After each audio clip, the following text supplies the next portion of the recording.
Assalamualaikum warahmatullahi wabarakatuh. Selamat pagi, selamat siang, selamat malam, dimanapun Bapak, Ibu, adik, kakak mendengarkan video ini.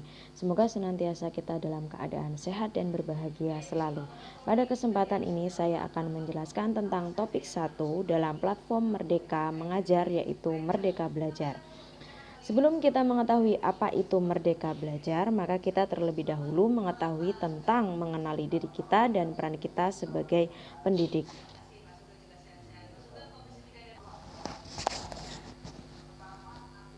Sebagai pendidik, maka yang pertama adalah bagaimana memaknai dan menghayati pribadi kita sebagai manusia yang merdeka untuk terus belajar. Nah, menurut Ki Hajar Dewantoro, manusia merdeka adalah manusia yang hidupnya bersandar pada kekuatan sendiri, baik lahir maupun batin, tidak tergantung kepada orang lain.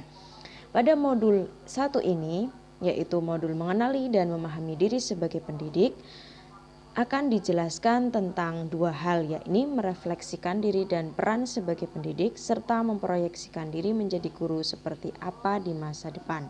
Daftar materi yang dipelajari dalam modul yaitu mengenali diri dan perannya sebagai pendidik. Apa peran saya sebagai guru dan ingin menjadi guru seperti apa saya? Peran pendidik yaitu antara lain yang pertama, 1. Mengenali diri sebagai manusia yang merdeka untuk terus belajar. Kedua, berdaya dengan kebutuhan belajarnya yang relevan dan kontekstual terhadap diri dan lingkungannya. 3. Berdaya untuk menentukan tujuan. Pendidik itu menuntun tumbuh atau hidupnya kekuatan kodrat yang ada pada anak-anak agar dapat memperbaiki lakunya hidup dan tumbuhnya kekuatan kodrat anak. Apa peran kita sebagai pendidik untuk menuntun kekuatan kodrat dari murid-murid kita? Maka pendidik perlu merefleksikan kekuatan dan kelemahan yang kita punya. Selanjutnya yaitu modul yang kedua tentang mendidik dan mengajar. Sekolah atau satuan pendidikan seringkali dipersepsi sebagai tempat mengasah kecerdasan kognitif semata. Sementara dalam menjalani kehidupan, manusia tidak hanya memerlukan kecerdasan kognitif, namun juga ada kecerdasan dan keterampilan hidup lain sebagai bekal yang dibutuhkan di masa depan. Pada modul ini, guru diajak berefleksi mengenai praktik mengajar, apakah sudah cukup menyiapkan murid di masa depan. Nah, yang pertama, mendidik secara menyeluruh, terdiri atas pengajaran dan pendidikan. Yang pertama, pengajaran. Pengajaran adalah suatu cara menyampaikan ilmu atau manfaat bagi hidup anak-anak secara lahir maupun batin. Dan yang kedua adalah pendidikan. Pendidikan adalah tempat menaburkan benih-benih kebudayaan yang hidup dalam masyarakat sekaligus sebagai instrumen tumbuhnya unsur peradaban. Dan kita akan memasuki tentang pendidikan selama 1 abad ini, dimulai dari pendidikan masa kolonial Belanda. Dengan sistem pendidikan perintah dan saksi merupakan metode pengajaran kolonial yang tanpa sadar menjadi warisan cara guru mendidik murid.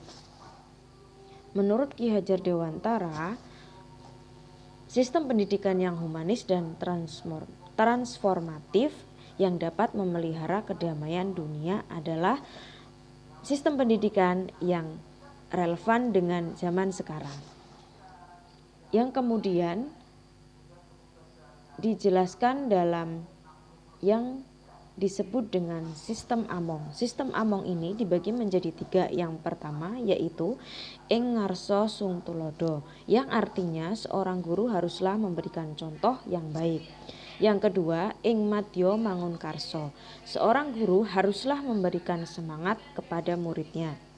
Dan yang terakhir, yang ketiga, tuturi handayani, seorang guru haruslah memberikan dorongan atau menjadikan murid menjadi merdeka. Dan kesimpulannya, Ki Hajar Dewantoro memberikan gagasannya yaitu tentang pendidikan yang sesuai dengan bangsa kita adalah pendidikan yang humanis, kerakyatan, dan kebangsaan. Pendidikan kultural yaitu pendidikan yang berdasarkan garis bangsa dan budayanya. Selanjutnya yaitu modul 3 tentang mendampingi murid dengan utuh dan menyeluruh. Setiap peserta didik memiliki karakteristik dan ciri khas yang unik. Menyesuaikan cara dalam mengejar sesuai konteks merupakan pendekatan yang perlu diusahakan sebagai seorang pendidik. Di modul ini, guru diajak untuk selalu mengupayakan perbaikan, merangkul bakat dan keunikan setiap individu. Anak-anak tumbuh berdasarkan kekuatan kodratnya yang unik. Tidak mungkin pendidik mengubah padi menjadi jagung atau sebaliknya.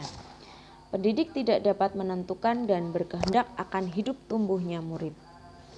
Yang bisa pendidik lakukan adalah menuntun tumbuh atau hidupnya kekuatan-kekuatan itu dengan mengarahkan segala daya dan upaya untuk memajukan perkembangan budi pekerti, pikiran, dan jasmani murid agar dapat memperbaiki perilakunya. Dalam hal ini, kita akan membahas tentang kodrat murid. Dalam kodrat murid dibagi menjadi 3, yaitu kodrat keadaan, kodrat alam, dan kodrat zaman. Kodrat keadaan, segala perubahan yang terjadi pada murid dihubungkan dengan kodrat keadaan baik alam dan zaman. Kodrat alam berkaitan dengan sifat dan bentuk lingkungan di mana mereka berada. Contohnya, di lingkungan perkotaan, di lingkungan pedesaan, di lingkungan yang dekat dengan laut, dan di lingkungan yang daerah pegunungan.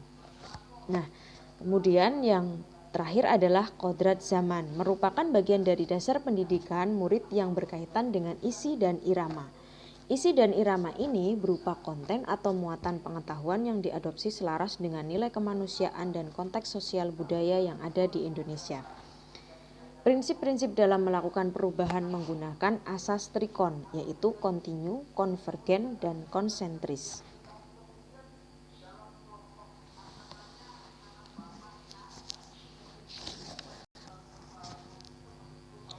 Kontinu yaitu pendidik menuntun murid dengan perencanaan dan pengembangan secara berkesinambungan menyatu dengan alam masyarakat Indonesia untuk mewariskan peradaban. Sedangkan konvergen yaitu pendidik menuntun murid supaya pemikirannya terbuka terhadap segala sumber belajar, mengambil praktik-praktik baik dari kebudayaan lain dan menjadikan kebudayaan kita bagian dari alam yang universal. Kemudian konsentris. Konsentris di sini pendidik menuntun murid dengan berdasarkan kepribadian, karakter, dan budaya kita sendiri sebagai pusatnya.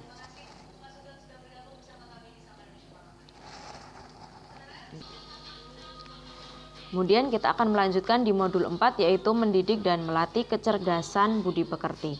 Budi pekerti adalah kemampuan kodrat manusia atau individu yang berkaitan dengan bagian biologis dan berperan menentukan karakter seseorang. Budi pekerti atau watak merupakan hasil dari bersatunya gerak pikiran, perasaan, dan kehendak atau kemauan sehingga menimbulkan suatu tenaga. Budi pekerti juga dapat dimaknai sebagai perpaduan antara cipta, kognitif, dan rasa, afektif, sehingga menghasilkan karsa atau psikomotorik.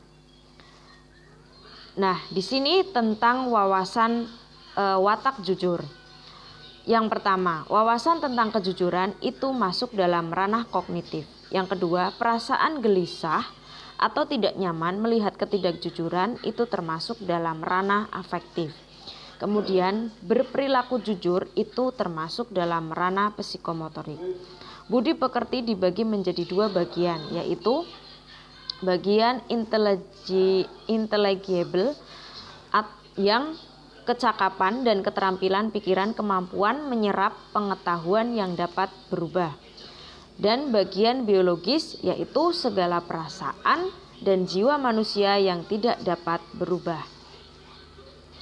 Kita masuk ke modul yang terakhir yaitu tentang pendidikan yang mengantarkan keselamatan dan kebahagiaan. Dalam modul ini dibagi menjadi 2 materi, yaitu mengantarkan murid selamat dan bahagia dan menciptakan lingkungan pembelajaran terbaik murid. Untuk mengantarkan murid selamat dan bahagia, maka pendidik harus memberikan pemahaman tentang fungsi dan kegunaan materi pelajaran dalam kehidupan. Kemudian, kekuatan kodrat anak bahwa setiap murid dapat mengekspresikan dan membuat pemahamannya sendiri dengan cara yang berbeda. Kemudian, pendidik sebaiknya tidak hanya menggunakan satu jenis alat pengukuran lalu menyimpulkan. Dan selanjutnya, memberikan waktu murid untuk merefleksikan pemahaman dari pengalaman belajarnya melalui evaluasi diri. Kemudian materi selanjutnya, menciptakan lingkungan pembelajaran terbaik murid. Pendidik membimbing murid memperbaiki bangsa. Peran keluarga, sekolah, dan masyarakat atau disebut dengan trisentra pendidikan, yaitu 3 wadah dasar proses pembentukan pendidikan murid yang terdiri dari alam, keluarga, alam sekolah atau perguruan, dan alam pergerakan pemuda atau masyarakat. Kemerdekaan murid dalam belajar merupakan kunci untuk mencapai tujuan pendidikan yang mengantarkan keselamatan dan kebahagiaan. Terima kasih